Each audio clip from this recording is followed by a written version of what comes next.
என் பேர் பிரதீபா. நான் திருத்திரம்பள்ளிலேருந்து வந்திருக்கேன். கடவுள் இருக்கா இல்லையா?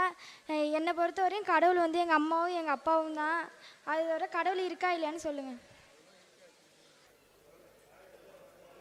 தாய் தந்தையை தான் கடவுளாக நினைக்கிறேன். அதாவது கடவுள்னு ஒருத்தர் இருக்காரான்னு ஒரு கேள்வி. நான் தாய் தந்தையரை கடவுளாக கருதுகிறேன். அவங்களே கடவுளாக கருதிக்கலாமா இல்லை வேறு கடவுள் இருக்காரான்னு கேட்குறாங்க. இதுதான் அடிப்படையான விஷயம். முதல்ல இந்த கடவுளுங்கிறதுக்கு என்ன அர்த்தம் அதை நம்ம விளைவிக்கணும். கடவுள்னு சொல்வதாக இருந்தால் நம்மை யார் படைத்தாரோ அவர் தான் கடவுள். நம்மை யார் மரணிக்க செய்வாரோ அவர் தான் கடவுள். நம்முடைய தேவைகளை யார் பூர்த்தி செய்வாரோ அவர் தான் கடவுள். நம்மை மாத்திரமில்லாமல் இந்த அகில உலகத்தையும் அண்ட சராசரங்களையும் யார் படைத்திருக்கிறாரோ அவர் தான் கடவுள்னு அர்த்தம். இந்த அர்த்தத்தில் வச்சு பார்த்தீங்கன்னா தாய் கடவுளாவாங்களா? தாய் தான் எல்லாத்தையும் இதெல்லாம் தாயை படைத்தாங்க. நம்ம தாய் தான் இது படைத்தாங்களா?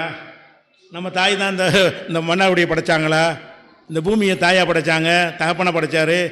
அப்போ தாயிட்ட பிறந்திருக்கிறோம், அவ்வளவுதான். தாயிட்டு வயிற்றில் பிறந்திருக்கிறோமே தவிர நம்ம உருவாவதற்கு தாய் காரணமாக இருந்தாங்க, தகப்பன் காரணமாக இருந்தார், அவ்வளவுதானே தவிர இந்த அண்ட சராசரத்தையெல்லாம் படைச்சதுக்கு பிறகு கடவுள்னு சொல்லணும். தாய் எப்படி கடவுள்னு சொல்ல முடியும்? ஆனால் பள்ளிக்கூடத்தில் தப்பாக சொல்லி கொடுக்குறாங்க. அன்னையும் பிதாவும் முன்னறி தெய்வம், அன்னையும் பிதாவும் அன்னை தாயும் தந்தையும் தான் முதல் தெய்வம்னு சொல்லி கொடுக்குறாங்க. தெய்வத்துக்கு மீனிங் இல்லாமல் என்ன செய்கிறாங்க? அது சொல்லி தெய்வம்னு இப்படி ஆவாங்க. அவங்க எனக்கு தான் தாய் இருப்பாங்களே தவிர ஏன் தாய் உங்களுக்கு கடவுள் ஆவாங்களா? எனக்கு தான் ஏன் தாய், உங்களுக்கு உங்கள் தாய்னா அப்போ ஆயிரக்கணக்காக வந்துடுமா கடவுள்?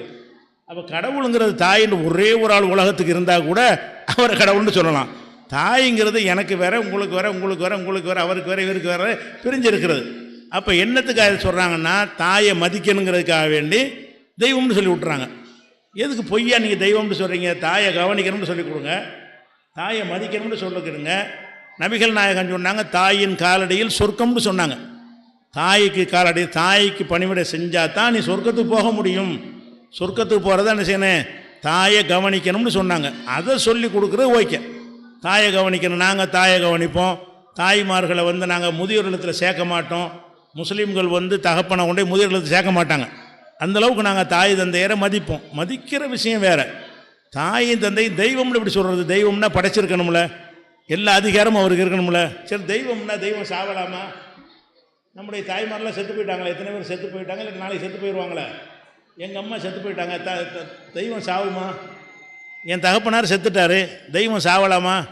அப்போ என் தகப்பனார் செத்துட்டால என்ன வழங்குது? அவர் தெய்வம் இல்லை. என் தாயார் செத்துட்டாலே தெய்வம் சாவக்கூடாது. தெய்வம்னால் என்றென்றும் உயிரோடு இருக்கணும். தெய்வம்னு சொன்னால் நம்மளை காக்கக்கூடியவர் அவர் செத்துட்டா நம்மளே யாரை காப்பாற்றுவது? அவர் தெய்வம்னு சொன்னால் எல்லா நேரத்திலையும் அவர் உயிரோடு இருக்க வேண்டும்ங்கிறது அடிப்படையான ஒரு கண்டிஷன். அந்த கண்டிஷன் பார்த்தீங்கன்னா எல்லாருடைய தாய்மார்களும் செத்துருப்பாங்க, இல்லாட்டி நாளைக்கு செத்துருவாங்க. அதானே? நம்முடைய தாய்மார்கள்லாம் சில பேருக்கு செத்துருப்பாங்க, சில பேருக்கு கொஞ்ச நாளில் சாத்துருவாங்க, எல்லாம் சாவத்தான் போகிறாங்க. அப்போ எல்லாமே மரணிக்க போகிறோன்னு சொல்லும் பொழுது மரணிக்கும் நிலையில் உள்ளவர் எப்படி கடவுள்மீங்க? பொய் சொல்லக்கூடாது, எந்த ஒரு நம்பிக்கையும் பொய்யா சொல்லக்கூடாது. அப்போ தாயை தெய்வம்னு தாயை மதிக்கணும், தாயுடைய கடமையை செய்யணும், அதெல்லாம் தனி விஷயம். அது தெய்வத்துடைய இடத்துல கொண்டே வைக்கக்கூடாது. தெய்வத்துடைய எந்த தன்மையும் தாயிட்ட கிடையாது. உங்கள் தாயார் நோய் வாய்ப்பட்டு கஷ்டப்பட்டுருப்பாங்க, அவங்க தெய்வமாக இருந்தால் நோய் வந்திருக்கக்கூடாது அவங்களுக்கு. எத்தனை பேருடைய தாய்மார்கள் உடம்பு சரியில்லாமல் இருப்பாங்க, தெய்வத்துக்கு உடம்பு சரியில்லாமல் போகலாமா? எத்தனை பேருடைய தாய்மார்கள் ஆஸ்பத்திரியில் சேர்க்கப்பட்டிருப்பாங்க, அப்போ தெய்வத்தை கொண்டு ஆஸ்பத்திரியில் சேர்க்கலாமா? அப்படி பார்த்தீங்கன்னா இந்த தெய்வங்கிற வார்த்தையை கடவுளுங்கிற வார்த்தையை நம்ம ரொம்ப கவனமாக கேர்ஃபுல்லாக பயன்படுத்தணும். எதுக்கு வேணாலும் பயன்படுத்திடக்கூடாது. அதனால் அன்னையும் பிதாவும் முன்னேறி தெய்வம்னு அந்த பழமொழியில் ஆத்திசூடியில் வரும்னு நினைக்கிறேன். அந்த சின்ன வயசில் சொல்லி தந்ததை வைத்துக்கொண்டு அந்த தெய்வம்னு நம்புகிறாங்க. தெய்வம்னு சிந்தித்து பார்த்தோம்னா தெய்வம் கிடையாது. அவங்க மதிக்கத்தக்கவர்கள். தாயும் தந்தையும் என்ன செய்து மதிக்கத்தக்கவர்களே தவிர தெய்வங்கிற அந்தஸ்து வராது. அப்போ என்ன இருக்கிறாங்கன்னா கடவுள்னு ஒருத்தர் இருக்கிறாரா அப்படிங்கிற ஒரு கேள்வி ஒன்று இருக்குது. அதை கேட்டாங்களாம். கடவுள்னு ஒன்று இருக்கிறாருன்னு சொன்னால் நம்ம கடவுளை பார்க்கல. யாராச்சும் பார்த்தோமா? முஸ்லீம் பார்த்தானா? கிறிஸ்தவம் பார்த்தானா? இந்து யாரும் பார்க்கல. கடவுள்னு இருக்காருன்னு எல்லாருமே நம்புகிறோம், யாருமே கடவுளை பார்க்கல. பார்க்காம தான் நம்புகிறோம். பார்க்காம நம்புறது எப்படி நம்புறது? பார்த்தானே நம்பணும்னு கேட்டால் பார்த்து தான் நம்பணுங்கிறது பகுத்தறிவு கிடையாது. பார்க்காமலும் நம்புறதுலையும் பகுத்தறிவு இருக்குது.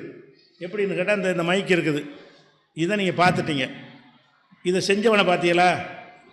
இதை யார் செஞ்சான் தெரியாது, ஆனால் ஒருத்தன் செஞ்சிருப்பான்ல. இதை பார்த்தவனை, இதை செஞ்சவனை நீங்கள் யாரும் பார்க்கல. இந்த மைக்கை ஒருத்தன் தயாரிச்சிருப்பான்ல, இந்த மைக்கை தயாரித்தவனே நீங்கள் யாரும் பார்க்கல. நீங்கள் பார்க்காத காரணத்தினால் இந்த மைக்கு அதுவாக வந்துச்சுன்னு சொல்லுவீங்களா? ஒருத்தன் செஞ்சிருப்பான், எனக்கு தெரியலை, அவன் இல்லாமல் இது வந்திருக்காது. செஞ்சவன் இல்லாமல் என்ன செய்யாது, இது வந்திருக்காது. அப்படி நினைக்கிறோமா, நம்புகிறோமா இல்லையா? இந்த டேபிள் ஒன்று இருக்குது, இது வந்து அதான் மரம் வந்து தன்னால் விழுந்து, அதான் வெட்டி, அதான் செதுக்கி, அதான் செஞ்சு வந்து உட்காந்துருச்சுன்னா நம்புவீங்களா? அது எப்படி இருக்க முடியும்? யாரோ செஞ்சாதானே இருக்கனே. அவன் யாருன்னா தெரிஞ்சுட்டு செஞ்சுருக்கணுமா இல்லையா? இதை செஞ்சவனை கொண்டாந்து காட்டு, அப்போ தான் நம்புவேன்னு சொல்லுவீங்களா? எனக்கு இதை செஞ்சவன் தெரியாது, உங்களுக்கும் தெரியாது. இந்த முன்னாடி இருக்க இந்த டேபிளை செஞ்சவன் யாருன்னு தெரியாது. ஆனால் யாருன்னு தெரியாட்டாலும் செஞ்சவன் இல்லைன்னு ஆயிருமா? எனக்கு தெரியலை, ஆனால் ஒருத்தன் இருக்கணும்ல, கண்டிப்பாக ஒருத்தன் இருக்கணும். அந்த மாதிரி வந்து நம்ம இந்த உலகத்தை பார்க்குறோம், இந்த அண்ட சராசரங்களை எல்லாம் பார்க்குறோம், இவைகளில் இருக்கக்கூடிய அதிசயங்களை, ஆற்றலை எல்லாம் பார்க்குறோம். இதனுடைய சிஸ்டமேட்டிக்காக இயங்குவதையெல்லாம் எப்படி சிஸ்டம் ஒவ்வொன்றும் சொல்லி வச்ச மாதிரி இயங்குகிறது. சூரியன், சந்திரன், பூமி இதனுடைய சுழற்சியெல்லாம் எப்படி இருக்குது, சொல்லி வச்ச மாதிரி. உதாரணமாக இன்றைக்கி மன்னார்குடியில் இருக்கிறோமா, மன்னார்குடியில் இன்றைக்கி சூரியன் எத்தனை மணிக்கு மறையும், இன்றைக்கி சூரியன் எத்தனை மணி மறையும்னு இன்றைக்கி சொல்ல முடியும். இன்றைக்கி கிடையாது. இப்போ நம்ம இருக்கிறது 2024 இருக்கிறோமா, ஒரு 1000 வருஷம் தள்ளிப்போங்க, 3024. 3024ஆம் வருஷம் இதே தேதியில் மன்னார்குடியில் சூரியன் எத்தனை மணிக்கு மறையும் இப்போ சொல்ல முடியும். நீங்கள் சூரியன் மறைகிறத வந்து இன்றைக்கி உள்ளதை மட்டும் நீங்கள் சொல்ல முடியும்னு கிடையாது. இன்னொரு 1000 வருஷம் கழித்து இந்த ஊரில் இந்த கிழமையில் எத்தனை மணிக்கு சூரியன் மறையும்னு உங்களுக்கு சொல்ல முடியுமா முடியாதா? முடியும். ஏன் முடியுது? துல்லியமாக அதனுடைய இயக்கம் வந்து துல்லியமாக நிர்ணயிக்கப்பட்டிருக்கிறது. சூரியனுடைய வேகம், அந்த சுழற்சி, பூமியுடைய சுழற்சி, அந்த வேகம் எல்லாமே வந்து நிர்ணயிக்கப்பட்ட அளவில் இருக்கிறதுனால அதை கணித்து என்ன செய்யலாம், இத்தனை மணிக்கு சூரியன் மறையும். சந்திர கிரகணம் வருதுல, வரமுந்தி சொல்கிறான்ல, சந்திர கிரகணம் சூரிய கிரகணம் வருதுன்னு இப்போ நீங்கள் பார்க்குறீங்க. வர்றதுக்கு ஒரு மாதம் முந்தைய சொல்லிவிடுவான். இன்றைக்கி வந்து இத்தனாம் தேதி சந்திர கிரகணம் வரும், இந்தந்த ஊரில் தெரியும், இந்த ஊரில் முழு அளவுக்கு தெரியும், இந்த அளவில் பாதி தெரியும், இந்த அளவில் கொஞ்சோன்னு தெரியும், இந்த ஊரில் அறவே தெரியாது, இப்படின்னு சொல்லியெல்லாம் சந்திர கிரகணம் சூரிய கிரகணம் வருவதற்கு முன்னாடியே இவங்கள் சொல்கிறாங்க. சொல்வதிலேருந்து நீங்கள் என்ன விளங்குறீங்க? அந்த பூமியுடைய சுழற்சி வேகம், சந்திரன் சுழற்சி வேகம் ஒரு துல்லியமான கணிதத்துக்கு உட்பட்டு இருக்கிறது, கணக்கு சிஸ்டப்படி இருக்கிறது, சொல்லி வச்ச மாதிரி சுற்றுகிறது. அப்படி சுற்றுற காரணத்தினால தான் இது இத்தனாந்தேதி எங்கே இருக்கும், இத்தனாந்தேதி எங்கே இருக்கும், இத்தனாந்தேதி எங்கே இருக்கும்னு கணக்கு பண்ணி தான் இதையெல்லாம் மனிதன் வந்து சொல்கிறான், கிரகணத்தை சொல்கிறான். 70 வருஷத்துக்கு ஒருக்கா வால் நட்சத்திரம் ஒன்று வரும், இருந்துக்கிட்டு தான் இருக்கிறது.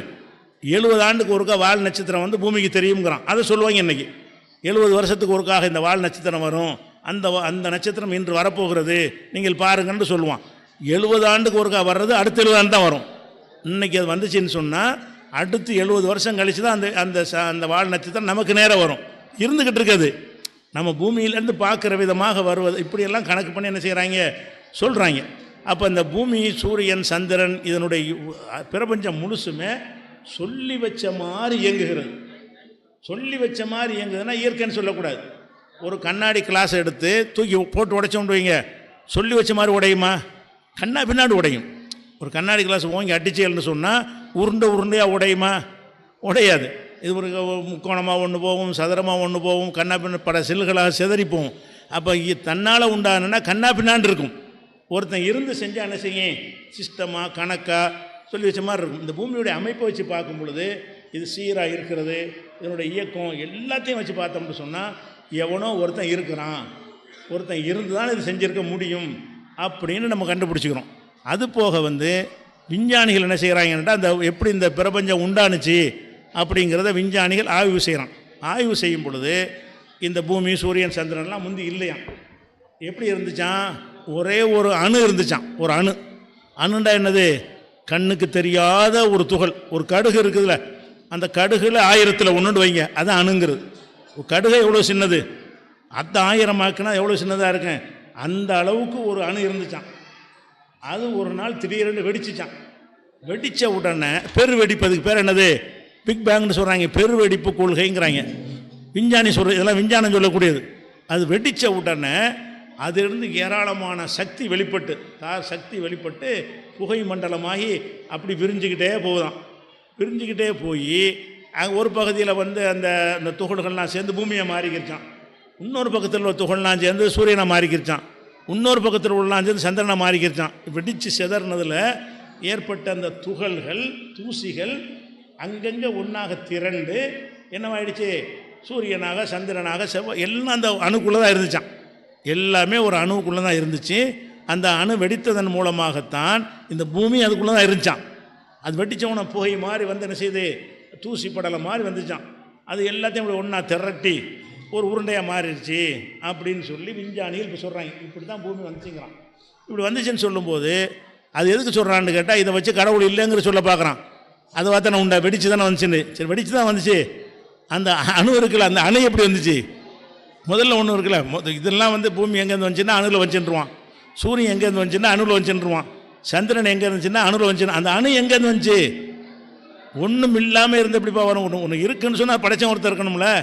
அப்போ அந்த அணுன்னு ஒன்று இருந்துச்சு. அந்த அணுக்குள்ளே இவ்வளோ சக்தியை அடக்கி வச்சு ஒருத்தன் இருந்திருக்கான் அப்படின்னு சிந்திச்சு பார்த்தீங்கன்னு சொன்னால் கடவுள் இருக்கிறான்னு தான் வரும். இன்னும் சொல்ல போனால், இப்போ அணு வெடிச்சிருச்சுல, பெருவெடிப்பு உங்களுக்கு வெடிச்சிருச்சுல, வெடித்து தூசி மாதிரி பரவிக்கிட்டு போகுதுல, இப்படி பரவிக்கிட்டே போவது தான் அதனுடைய இயல்பு. போய்கிட்டே தான் இருக்கணும். அந்த வேகத்தில் பிரித்தது இன்னைக்கு வரைக்கும் விரிஞ்சிக்கிட்டே இருக்குங்கிறான். போய்கிட்டு இருக்கிறான். போய்கிட்டு இருக்கும் பொழுது அது வந்து ஒரு உருண்டையாக திரள்வதாக இருந்தால் அதை பிடிச்சி நீ இழுக்கணும். தூசியை பரப்பி விட்டதை இழுத்து ஒரு உருண்டையாக்குறாங்க, இழுக்கணும்ல. இந்த இழுக்கிற சக்தி எங்கேருந்து வந்துச்சு? போய்கிட்டு தானே இருக்கணும். வெடித்த உடனே போய்கிட்டே பரவிக்கிட்டே இருக்கணுமே தவிர, அந்த பரவுன தூசிகள் எல்லாம் சேர்ந்து அங்கே ஒரு உருண்டையாக இருந்துச்சு, இங்கே ஒரு உருண்டையாக உருண்டுச்சுன்னு சொன்னால் அந்த ஓட்டத்தை நிப்பாட்டி ரிவர்ஸில் திரும்பி அது உருண்டையாகணும். ரிவர்ஸில் திரும்புறதுக்கு என்ன முகாந்திரம்னு கேட்டால் அதுக்கு பேர் தான் கடவுளின் துகள்ங்கிறான். அது ஏதோ கடவுள் செஞ்சுருக்காருங்களா. அந்த இடத்துல என்ன செய்யறான், என்ன செதறுனா ஓடிட்டு தானே பூமி இருக்குன்னு வைங்களேன். இந்த பூமியை செதறடித்தா தூசியை பறந்துக்கிட்டே இருக்கும். பறந்துக்கிட்டே இருக்கிற பூமி என்ன செய்யுதுன்னு கேட்டால் அப்படியே நின்று ரிவர்ஸில் வந்து உருள்றதா இருந்தால் ரிவர்ஸில் வரணும், ஓட்டத்தை நிப்பாட்டணும். அப்படி நிப்பாட்டி தான் இது சேர்ந்துச்சுங்கிறான். அது எப்படி நிப்பாட்ட முடியும்? விஞ்ஞான ரீதியாக காரணம் சொல்லணும்னா அது காரணம் வழங்கலை. ஆனால் அப்படி தான் நடந்திருக்குது. அப்படி தான் நடந்திருக்கு. இந்த உருண்டையாக திரண்டு இருக்குல்ல, இந்த திரண்டு இருப்பதற்கு கடவுள் சக்தியை தவிர ஒன்றுமே கிடையாது. அதனால விஞ்ஞானிகள் என்ன செய்கிறாங்கன்னா அதுக்கு பேர் கடவுளின் துகள்ங்கிறான். ஏதோ கடவுளுடைய ஒரு துகள் வந்து இருந்து அதை ஒட்டி விட்டுருக்குது, சேர்த்து விட்டுருக்கு, கடவுள் ஆற்றல் இருக்குன்னு இப்போ ஒத்துக்கிறாங்க. அதனால் எந்த வகையில் நீங்கள் சிந்தித்து பார்த்தாலும் சரி, ஒன்றும் இல்லாமல் ஒன்று உருவாக முடியாது. எந்த பொருளும் இல்லாமல் இருந்து உருவாக முடியாது. இந்த மைக்கு வந்து இல்லாமல் இருந்து இது வேறு ஒன்றா மாறலாம். இந்த மைக் என்ன செய்யலாம்? இல்லை, மைக் இல்லாமாக்க முடியுமா? இதை இல்லாமாக்க முடியாது. இல்லாதிருந்து உருவாக்க முடியுமா? இந்த மைக்கை இப்போ பொடி பொடியாக்குனீங்கன்னா பொடியாக போயிடும். ஊருக்குனீங்கன்னா அது வேறு ஒன்றா போய்க்கிறோம். மறுபடியும் என்ன மாதம் வேறு ஒன்றா போயிடும். அறவே இல்லாமல் ஆக முடியுமா? எந்த ஒன்றையும் எரித்து சாம்பல் ஆக்கணும்னா சாம்பல் ஆயிரும், சாம்பல்னு மாறிக்கணும்.